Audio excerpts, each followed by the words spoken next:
नमस्कार, आदाब, सत श्री अकाल दोस्तों। मेरे इस चैनल जहाँपनाह 007 जहाँ बातें हराम और ख़ास के दिल की होती हैं, आप लोगों का बेहद स्वागत है, खैर मक़दम है। तहे दिल से आप लोगों का शुक्रिया अदा करता हूँ कि आप लोगों ने मेरे वीडियोज़ पहले भी देखे हैं और मेरे कंटेंट को स्वीकारा भी है और तारीफ़ भी की है। और मुझे बड़ी खुशी हो रही है कि मैं एक बार फिर आप लोगों के सामने रूबरू हो पाया हूँ, आप लोगों से जुड़ पाया हूँ। और आज जो हम बात करने वाले हैं मेरे इस नए वीडियो में, उस पर आगे बढ़ते हैं। जो बात हम करने जा रहे हैं वो करने जा रहे हैं हम रामायण की। तो आइए आगे बढ़ते हैं, रामायण की बात करते हैं।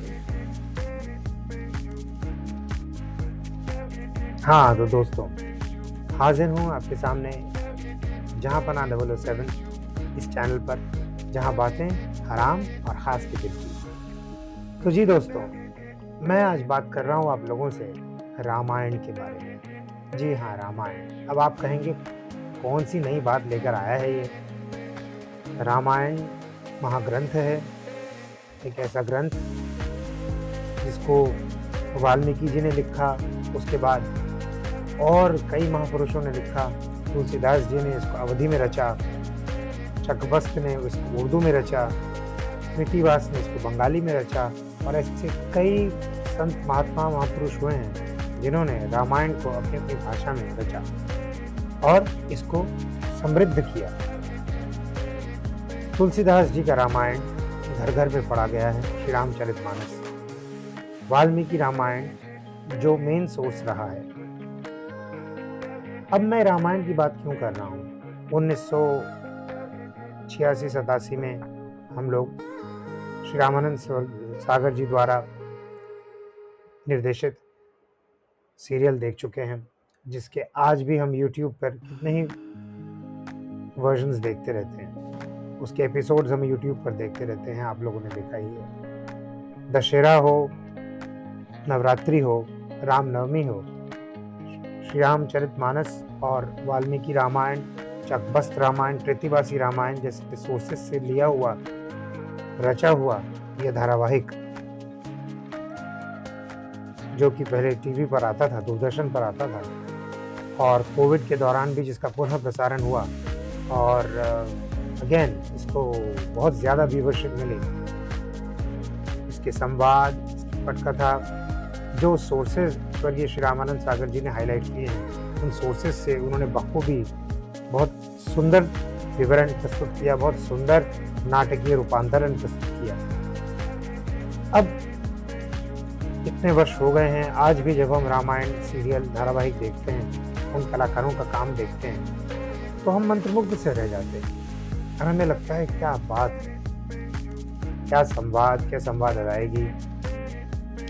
VFX उतना पॉपुलर या उतना प्रचलित नहीं था जिस ज़माने में। उस ज़माने में जो इफ़ेक्ट्स यूज़ किए गए, राइट, वो आज की तारीख में लैंडमार्क हैं, मास्टर क्लास हैं। ये VFX ना होते हुए हम सभी जानते हैं कि इसके बाद BR चोपड़ा जी महाभारत धारावाहिक लेकर आए और उसमें उन्होंने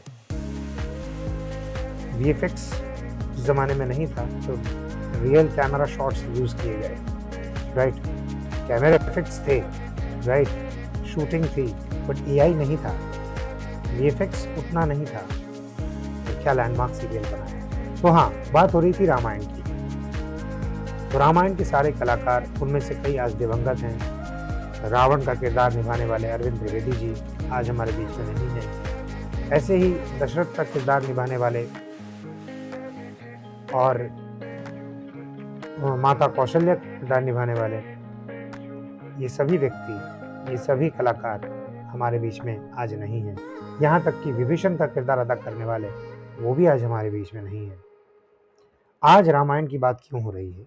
रामायण की बात इसलिए हो रही है क्योंकि हम सभी जानते हैं कि दिवाली 2026 और 2027 में रामायण पर फिल्म आ रही है, और वो फिल्म जिस पर दोनों पार्ट्स को मिलाकर ये सुनने में आया है, नमित मल्होत्रा जो प्रोड्यूसर हैं इस फिल्म के, 4,000 करोड़ रुपए तक का खर्चा आया है वीएफएक्स और बाकी चीज़ों को मिलाकर पार्ट 1 और पार्ट 2 को रिलीज करने के लिए, जिसका टीजर अभी बजरंगबली जी के जन्मदिन पर रिलीज किया गया।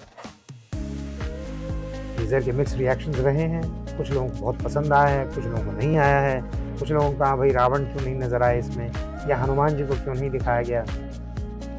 खैर, ये सब बातें रहेंगी। लोगों की उत्कंठा, उनकी आस्था, उनकी क्यूरियोसिटी ये दिनों दिन बढ़ती जाएगी जब तक ये फिल्म रिलीज़ नहीं होती। इसको ऑफिशियल ट्रेलर नहीं आता, उसके बाद ये फिल्म रिलीज़ नहीं होती।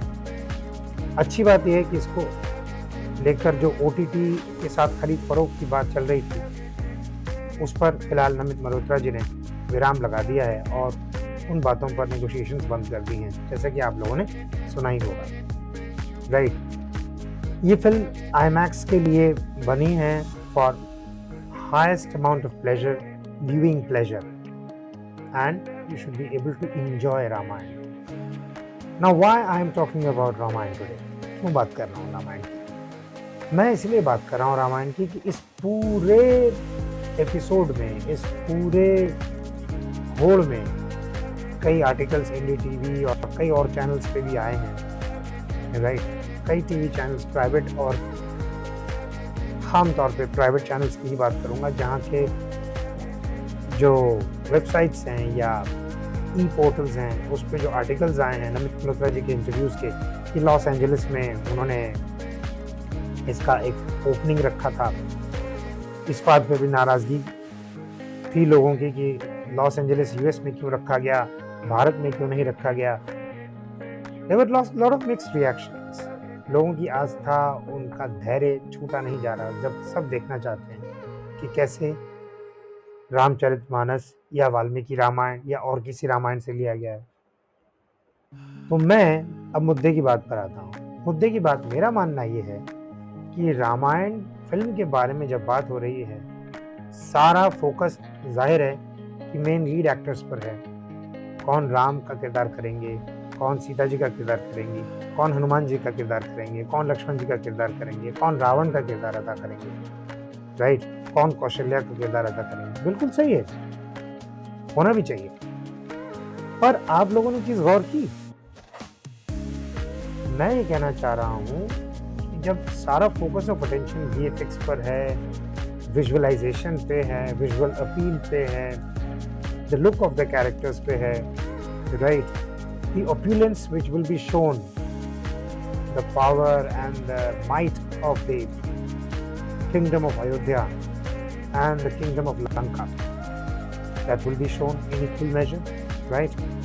मुझे ये सुनने में आया है कि स्टूडियोज़ में बहुत मेहनत की गई है सेट खड़ा करने के लिए, कि लगे कि हाँ अयोध्या की राजधानी, शान और शौकत, उसका जो शौर्य है, उसका जो वैभव है, उसको दिखाया जाए।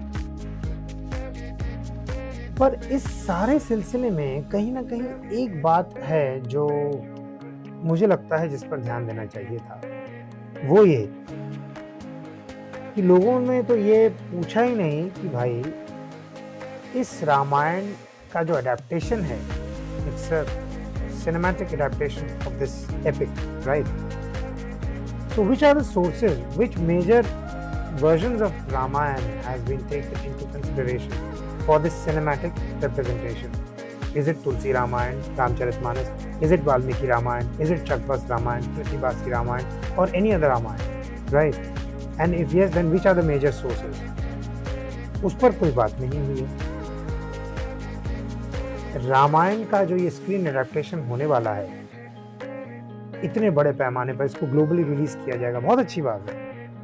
हमारे पास ग्लोबल फिल्में होनी ही चाहिए। अमेरिकन ग्लोबल फिल्में हम सभी जानते हैं बड़े पैमाने पर रिलीज़ की जाती हैं। तो वक्त आ चुका है कि हमारे देश के, हमारे ग्रंथों में से एक बहुत ही बेहद खूबसूरत, बहुत ही सुंदर ग्रंथ है जिसमें जीवन के बारे में जीवन दर्शन प्रस्तुत किया गया है, ऐसा एक ग्रंथ, उसका सिनेमैटिक एडेप्टेशन होने वाला है। तो उसको बड़े पैमाने पर ग्लोबली रिलीज़ करना एक बहुत बड़ा चैलेंज है, जिसके लिए नमित मल्होत्रा जी के साहस की मैं यहाँ प्रशंसा करता हूँ। मेरा बस इतना सा कहना है कि भाई सोर्सेज पर भी नज़र डालो और ये भी बताओ कि इसका स्क्रीन प्ले डायलॉग्स कौन लिख रहा है, किस तरह के संवाद होंगे, भाषा कैसी होगी उनकी, ये सब बातें जानना भी ज़रूरी है। हाँ, और अंत में एक और बात, हम लोग कंपेयर बहुत करते हैं, आदत है हमारी, नहीं जा सकती, पर हमें ये चीज़ सोचनी चाहिए कि हम फिल्म के साथ धारावाहिक का कंपैरिजन कर तो रहे हैं, पर क्या ये उचित है? धारावाहिक में अरुण गोविल जी ने बहुत सुंदर अभिनय किया, राइट, और वो काफ़ी मकबूल रहा, काफ़ी सफल रहा, और क्यों ना हो। रामानंद सागर जी के निर्देशन में उनके लिखे पटकथा और संवादों में बेहद सुंदर अभिनय किया गया, राइट। मैं बस इतना कह रहा हूँ कि एक तो कंपैरिजन नहीं होनी चाहिए, फिल्म को आने दीजिए, फिल्म को फिल्म के तौर पर देखिए, क्योंकि वर्जन अलग है, धारावाहिक का फॉर्मेट अलग और फिल्म का फॉर्मेट अलग। 2 पार्ट्स में ये फिल्म बन रही है। First part will be released in Diwali 2026 and the next one in Diwali 2027.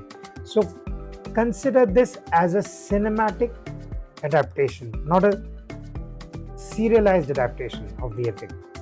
Also, talk should be there about the sources. Which are the major sources of Ramayana which are considered? What about the story, the screenplay, the dialogues? Unfortunately, the focus is mainly on the actors, the VFX, the sets, and how it is globally marketed and released. हमारी शुभकामनाएं हैं और मैं उम्मीद करता हूं कि आने वाले समय में नमित मल्होत्रा जी इस पर भी रोशनी डालेंगे, राइट। नितेश तिवारी जी बहुत अच्छे डायरेक्टर हैं, दंगल जैसी फिल्म उन्होंने पहले डायरेक्ट की है, उम्मीद करता हूं वो बहुत बढ़िया निर्देशन देंगे और इस सिनेमैटिक एडेप्टेशन के साथ पूरा न्याय करेंगे। बहुत बहुत धन्यवाद।